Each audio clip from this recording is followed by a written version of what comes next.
想好了就压，买定离手。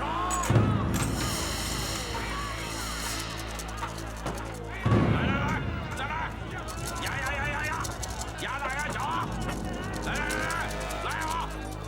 各位呀，来压啊！来压啊！来请。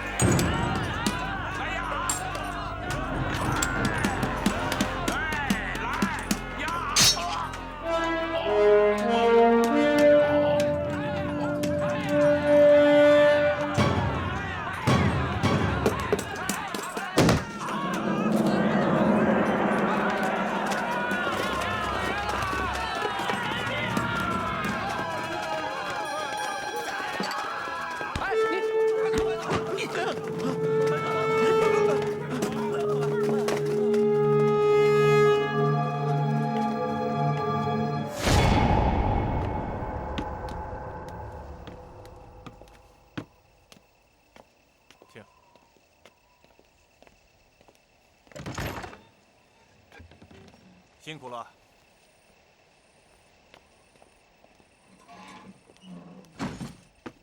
走。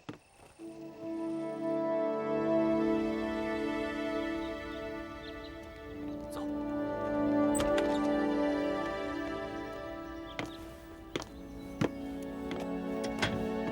我们去金沟赌馆。去赌馆？昨天晚上，刘七让人被杀了。现在又不是侠客时代，不可能3步杀一人，千里不留行。你要去找线索？走吧。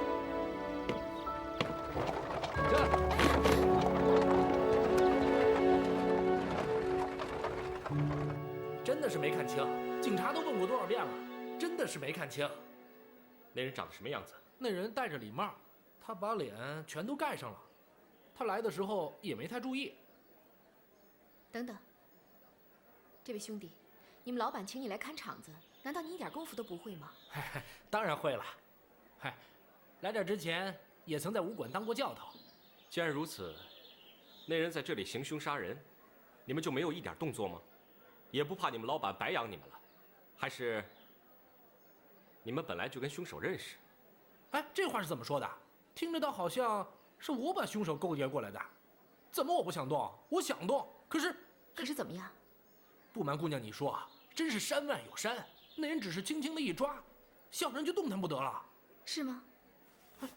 不信你看，我找行家问过，这是铁砂掌的功夫，没有20年的功夫都达不到这个境界。看，黄梅儿，走。你怎么了？你看，你也遇到过那个凶手？我在牢里的时候，被刘家关进来的那个罪犯给我留下的。当时也是轻轻的这么一抓。难道是同一个人？我们要是在这里能找到什么线索，基本上就算有迷雾了。找什么？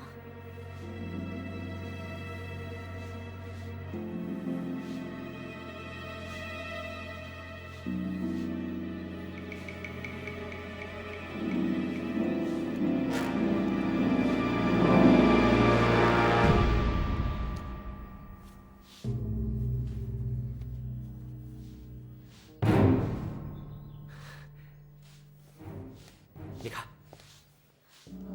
这是什么？槟榔渣。走。少爷，二老爷从北京来信了。哦。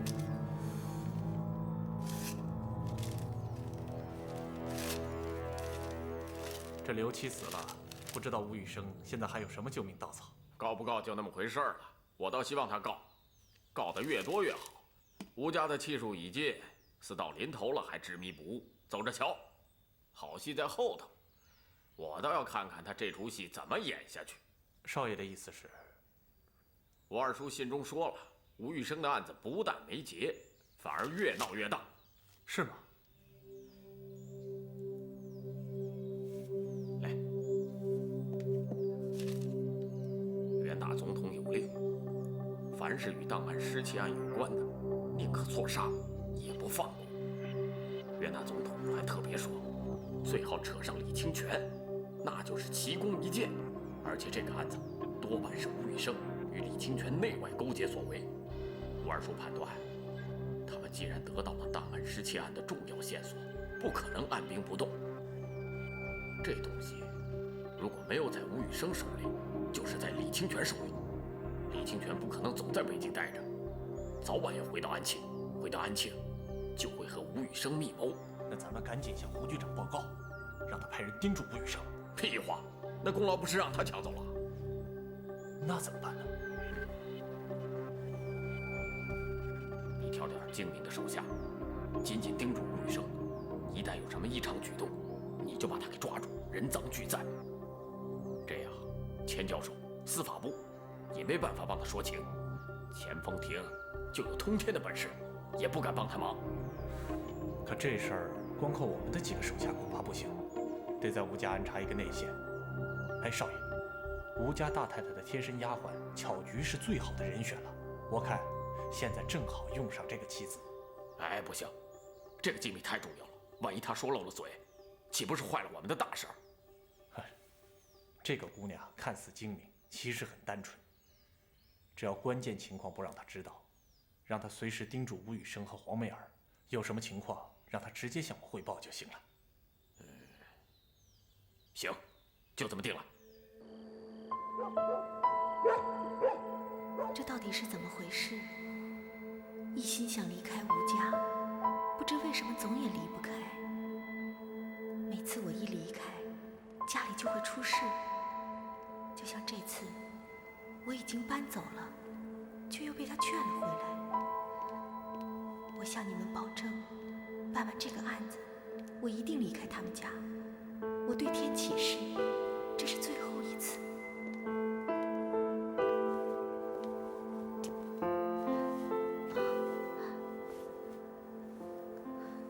这么晚了，怎么还不回去休息啊？出来散散心。外面风大，别着凉了，还是先回去吧。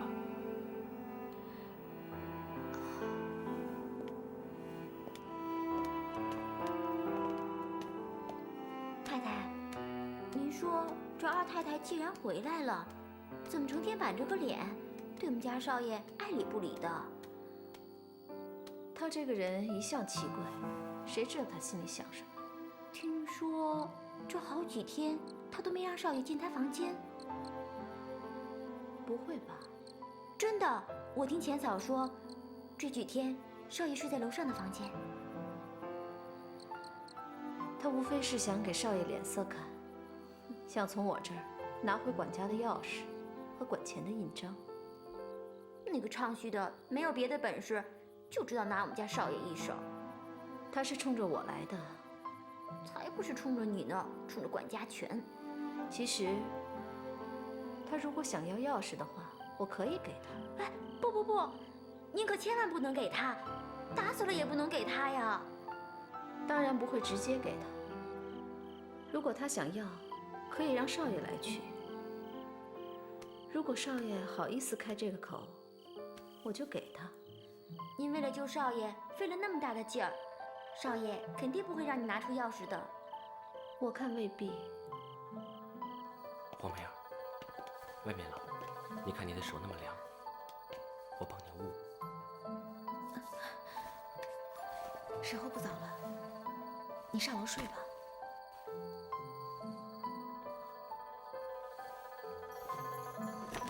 我今天就睡这儿。不行，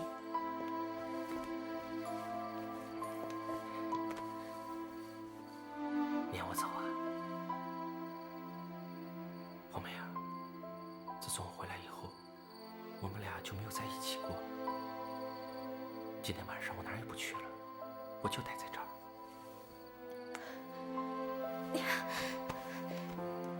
你不走我走。干嘛呀？我不走，你也不许走。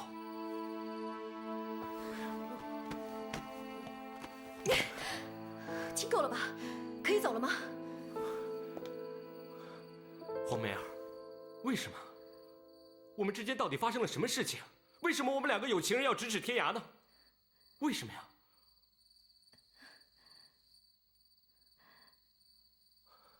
黄梅儿，你告诉我呀，为什么？这到底是为什么？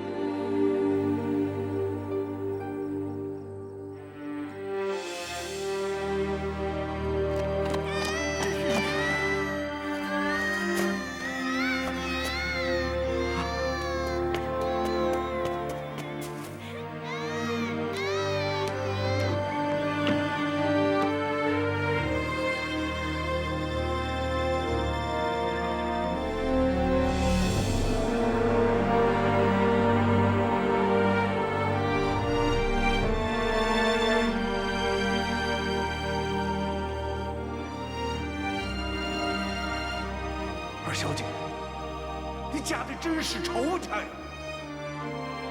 二小姐，王家的血不能白流啊！我在狱中一直都在想，只要我出来，就一定要找到小姐，为汪家报仇雪耻啊！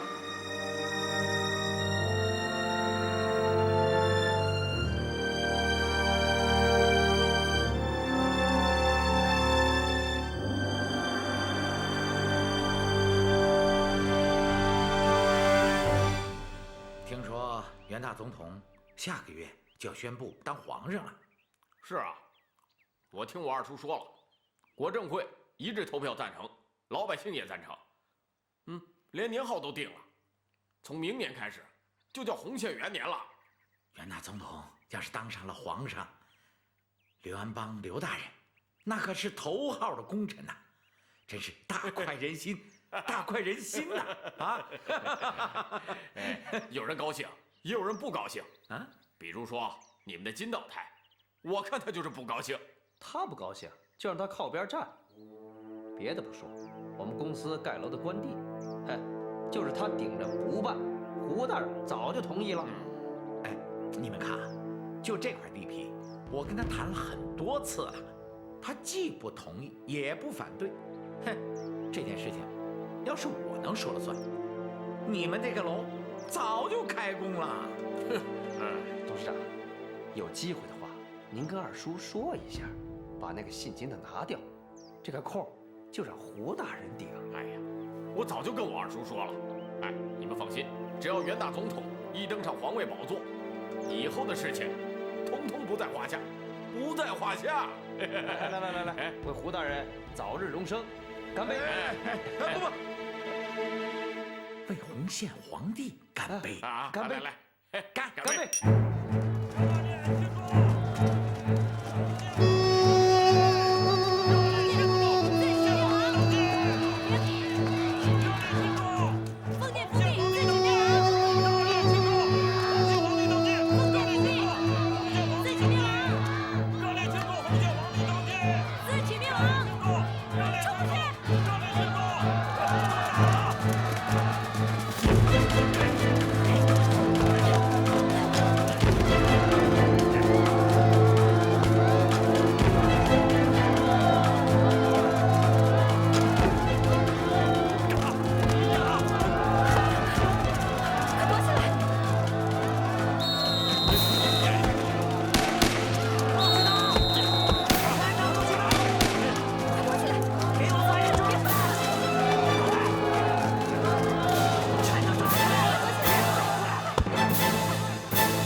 反对复辟的民众，我们不能坐以待毙，枪杆子我们手里也有。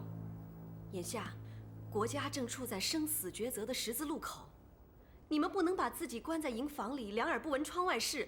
现在连学生都上街了，你们这些热血男儿，难道坐得住？嫂夫人，李营馆平时待我们像亲兄弟一样，现在他不在了，你就代表李大哥，我们听你的。对，你说我们该如何行动？今天，我们前往省府请愿，可是没想到被保皇派和警察驱散了。我们一定要让天下人听到安徽民众的呼声。这事好办。可是陆军部迟迟不给我们拨弹药，兄弟们只剩下少部分弹药，万一发生冲突，怕是会吃亏的。你也太过小心了，就几个警察，只要我们这些当兵的一出面，他们还不望风而逃？报告，倪督军来了。什么？什么？倪督军到。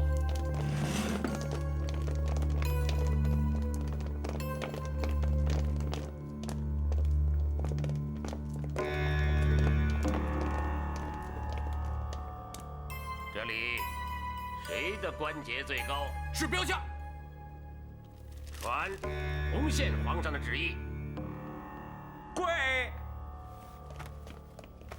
男儿膝下有黄金，上跪天地，下跪父母。除此之外，命折不弯。这军中怎么会有女子啊？你是什么人？我是欧阳秀，李清泉的妻子。哦，是钱大人的女公子啊。钱大人给省里来过信，说眼下时局动荡，让我们多多关照。好了，起来吧。时代进步了，本督军也不是守旧之人，但是洪宪皇帝的旨意还是要另行禁止。查安徽新军16营管带李清泉长期在外不归，洪宪皇帝特颁布命令，军中1日不可无帅。从即日起，新军16营暂由胡明九代管，军令如山，如有不从者，军法从事。倪大人，李清泉犯了什么罪？为什么要免除他的职务？这个与北京一桩机密文件被盗有关。有什么凭证？此事暂时由北京方面在做调查，目前只是将李清泉暂时停职，并未将他完全革职。欧阳姑娘，李清泉若是回来了，你劝他尽快到督军府协助调查。若是查明他与此事并无干系，本官立刻将他官复原职。回府。是。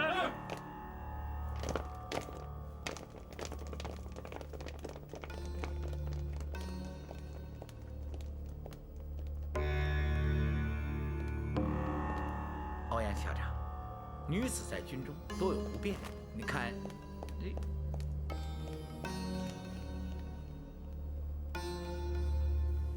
看什么看？解散！欧阳，局势发生如此巨变，我想清泉也不会再在北京待下去了。如果料想的没错的话，他现在一定正在连夜赶回安庆的路上。你明天千万不要轻举妄动，等清泉回来以后，我们再做记忆。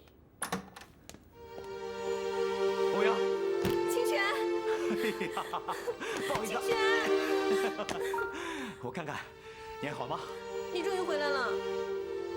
哎，胳膊怎么了？受伤了？不碍事的，你回来就好了。你这人啊，真不经念叨。喝口水，是吧？坐下慢慢说。哎，来，我正要跟你说点重要的事儿呢。怎么了？余生，我这次回来啊，是要发起武装暴动。这次暴动是孙先生的提议。袁世凯公然复辟，解散议会，我们一定要拿起武器保卫共和。可是倪督军已经让胡明九暂时代理你的职务了。什么？哼！我就不信他胡明九能够调得动我亲自调教出来的300健儿。清泉，你先别这么激动。武装起义是需要周密的计划。我问你，军火搞到手了没有？啊，军火的事情我已经谈妥了。我向日本商人已经付了全款，日本商人答应我，用不了几天就可以运到安庆了。所以我才连夜赶回，以便随时发起暴动。清泉，虽然我不主张武力救国，不过形势发展到现在这个地步，也只有这样了。切记，一定要把军火搞到手以后才能起事，要不然你那300健儿面对袁世凯的部队，简直就是一阳扑虎。我知道。好，山口先生，好，请。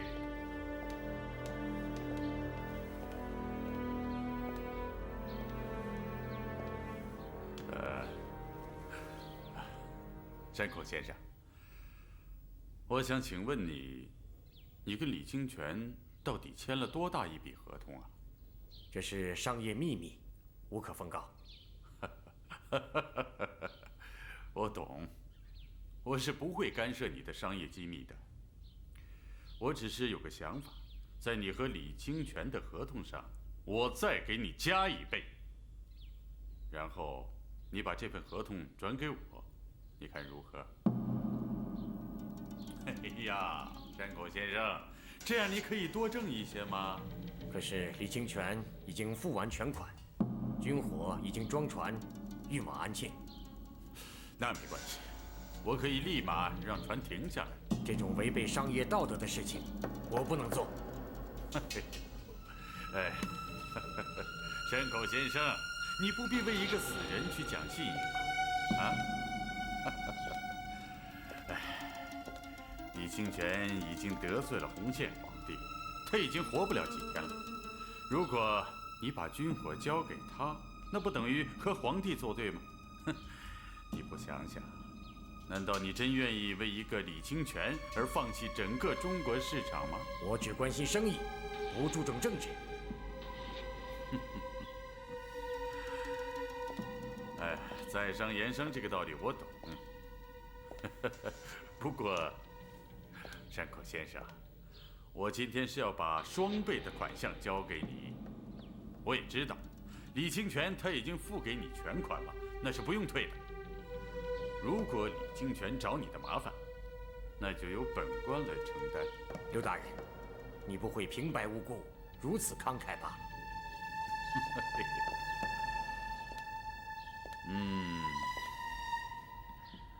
其实，山口先生，我是想请你出来做个证。也就是说，李清泉他曾经跟你说过，他想用一批机密文件来换取军火。你的意思是说，李清泉是个间谍？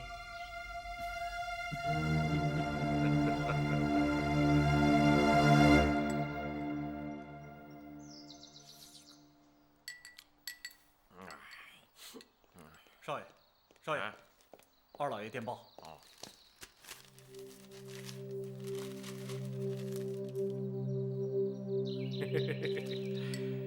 我二叔真是个帅才啊！啊，不喝不喝。本来我还怕李清泉回到安庆，胡明九不是他的对手。这下好了，我二叔在北京抓到了他私通东洋人的证据，可以直接带他到督军府治罪。哼，他们完了。嘿，这回新军也要归我们了。那是。哎，我们马上去找胡明九，现在就让他动手。你去给我备车。好。你去把我衣服拿来，快点。黄梅姑娘，黄梅姑娘，可不可以借一步说话？姑娘放心，我绝不会害你的。欧阳校长是你的朋友吧？他们要抓她丈夫，为什么？听北京的二叔老爷发回密电说，他在北京私通洋人。姑娘要是不信的话，就当我们从来没见过。哎，你为什么要告诉我这些呢？陆建雄从来没有把我当人看，可你却把我当人看。我敬重你的人品。不会吧？他们居然敢公然动手抓清泉？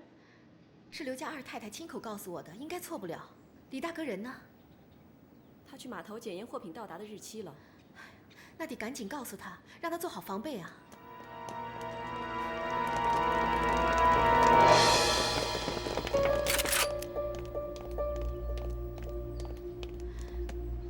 你们要干什么？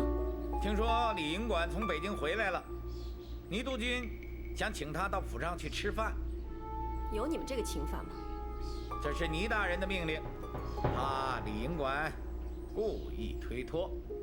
他不在家，可能在营房吧。倪大人已经派人到营房去了，没人。那我就不知道了。欧阳校长，那我先走了。好，我送你。哎，欧阳校长，在没有请到李清泉之前，你不能随意走动。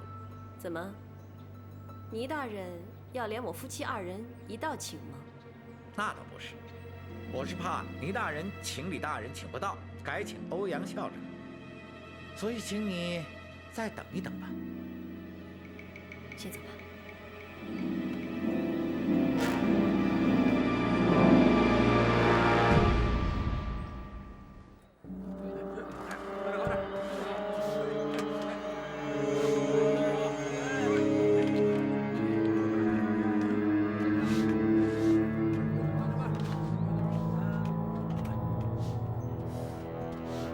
李大人，是有这么一批货物，发货人是日本山口洋行，按照行程今天才能到。好，这批货今天夜里就到，你提前准备好船只接货。我这就安排。还有，这件事情，你千万不能走漏风声，由我亲自来接货。李大人，请放心，我们是100年老号，只认货单不认人。李大人，吴家二太太找你。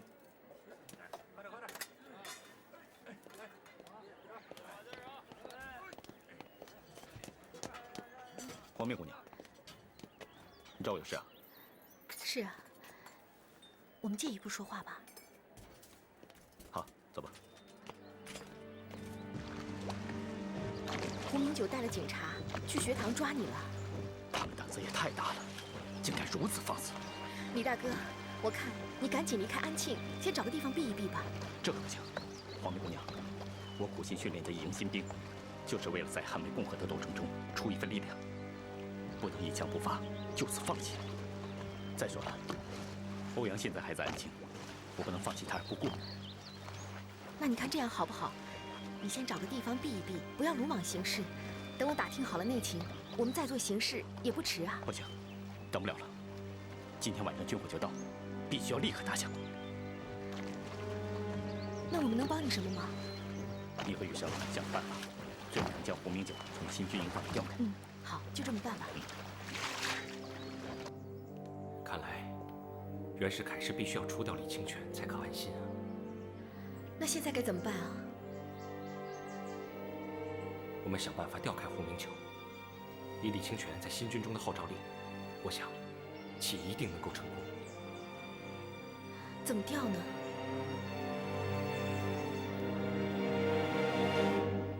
将军，请胡大人检阅。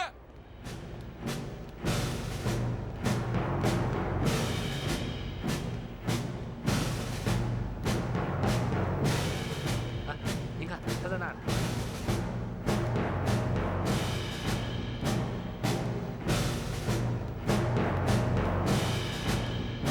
胡大人，陈老板来了。胡大人，借一步说话。吴太太有很重要的事情，想请您吃饭。哎呀，现在局势如此紧张，本官哪有闲心吃饭呢？啊？他说，是有关大人最关心的事情。啊？他没说有什么事吗？他说他知道李清泉的下落。黄梅儿，胡大人来了。胡局长。啊，二太太。多谢赏光，想请您吃顿便饭。那就不必了，在家公务繁忙，有话你就直说吧。据说你知道李清泉的下落？但是我也想知道，如果我告诉你李清泉的下落，我丈夫是不是就没事了？正是。他在西郊火神庙藏身。你怎么知道的？欧阳校长在那儿给他送过饭。集合所有的警察，前去火神庙。是。告辞。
好？推翻帝制，开创共和。共和好不好？好。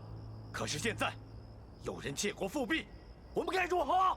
讨伐奸人，保卫共和。好，是血性男儿，就跟着我，咱们就在这安庆打响反袁的第一枪。愿意的，向前一步。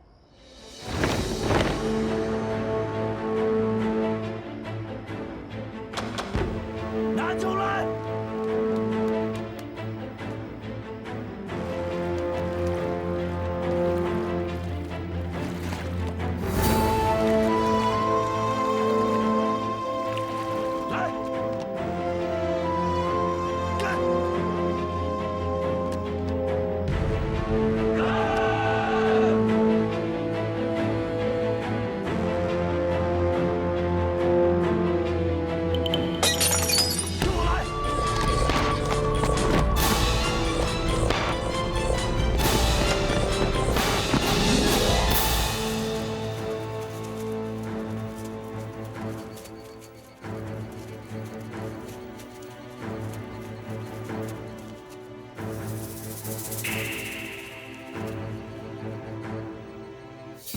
李大人，你快出来吧！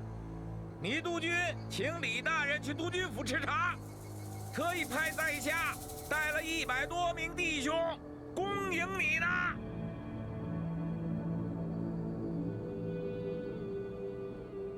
走。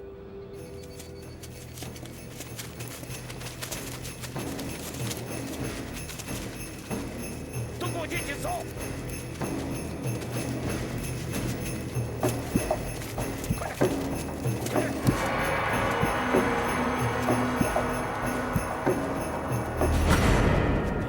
局长，里边没人啊！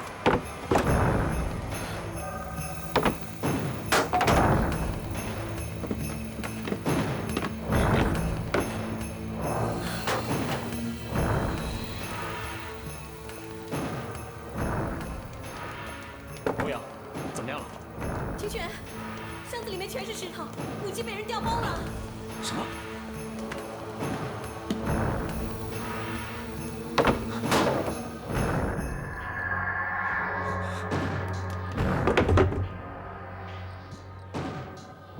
要不要改变行动计划？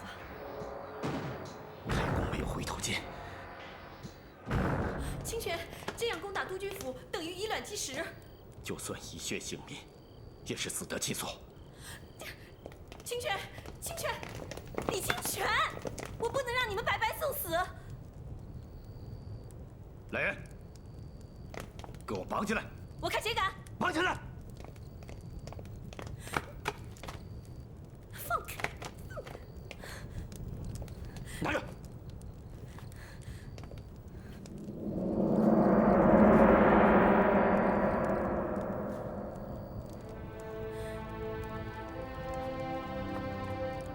欧阳，我曾经跟你说过，早在黄花岗起义的时候，我就应该为国捐躯了。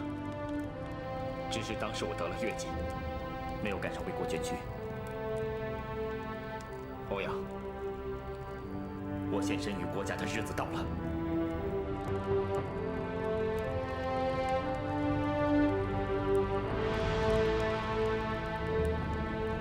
不过你放心，就是我李清泉到了九泉之下，我也不会寂寞，因为我有这么多兄弟。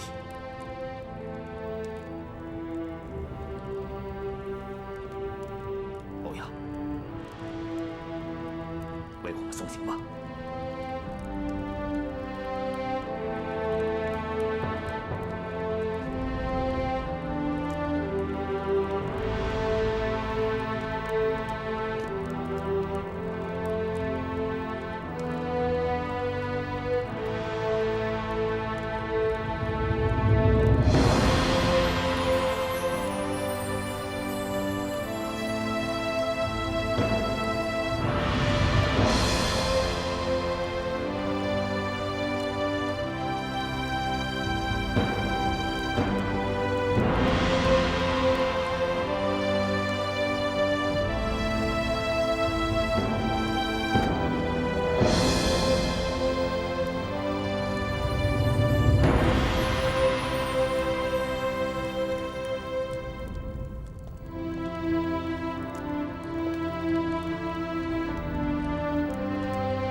定的军火没有到，不过我们的行动已经暴露了。愿意为国捐躯的，跟我走；如果不愿意，我李清泉绝不会为难你们。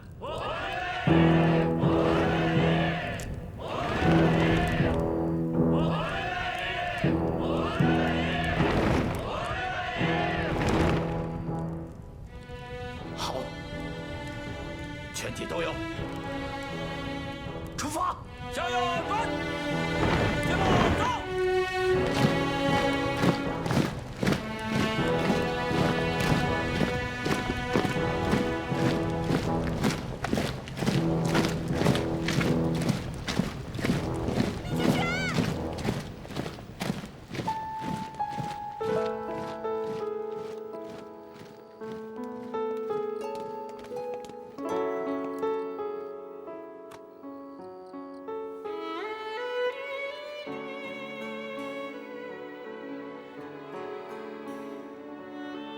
欧阳，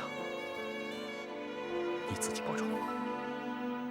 我以为自己会慢慢的不去在乎，可怎么我的眼泪忍不住？谁曾经说过给我承诺的幸福，现在怎么会变成了赌注？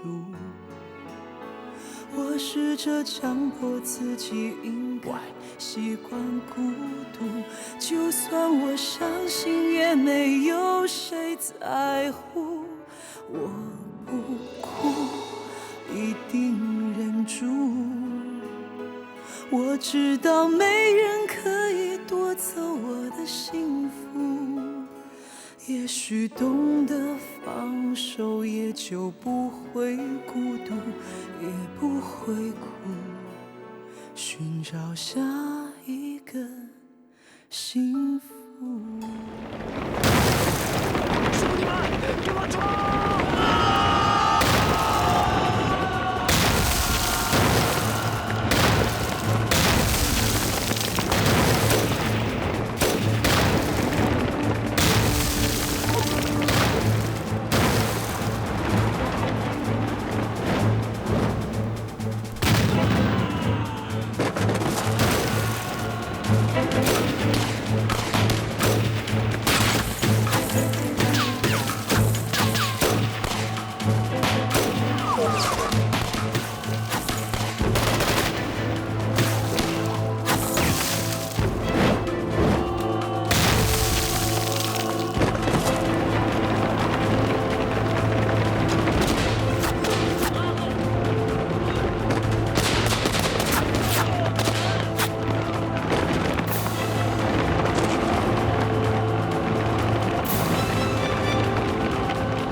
李官，敌人把我们团团包围了。李清泉，你不要执迷不悟，缴械投降吧！